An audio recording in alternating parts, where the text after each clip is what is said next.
আমার ছেলে যখন থেকে আন্দোলন শুরু হয় তখন থেকেই আন্দোলনে যেতে চাই। আমি ওকে বাধা দিই না, কারণ তাদেরই তো দাবি। আমি আমার ছেলেকে বলি তুমি যেও।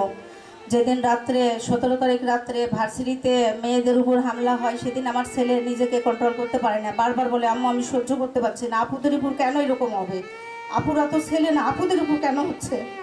এই কথাটা আমার ছেলে বারবার বলে। রাত্রি 3:30টায় ওর কাছ থেকে আমি ফোন নেই। আমার ছেলের কোনো নিজস্ব ফোন ছিল না, এটা বাটন ফোনও না, আমার ফোন মাঝে মাঝে নিত। এই অবস্থায় আমার ছেলে ঘুমাইলো। পরের দিন উঠে গোসল করে নাস্তা করে যাওয়ার আগে আমাকে সালাম দিয়ে বের হয়ে গিয়ে আবার গেট থেকে ঘুরে এসে আমাকে বলে আম্মু আমি যদি শহীদ হই, আমি যদি মারা যাই, তাহলে আমাকে রাজপথ থেকে উঠাবা না, তুমি গণভবনে যাবা, আমাকে যতদিন না পর্যন্ত দাবি না মানা হয় তুমি রেখে দিবা। এই বলে আমার ছেলে চলে যায়। তখন আমি বুঝি না এই যাওয়া আমার ছেলের শেষ যাওয়া। আমার ছেলে চলে গেল, এর মধ্যে আমি সংসারে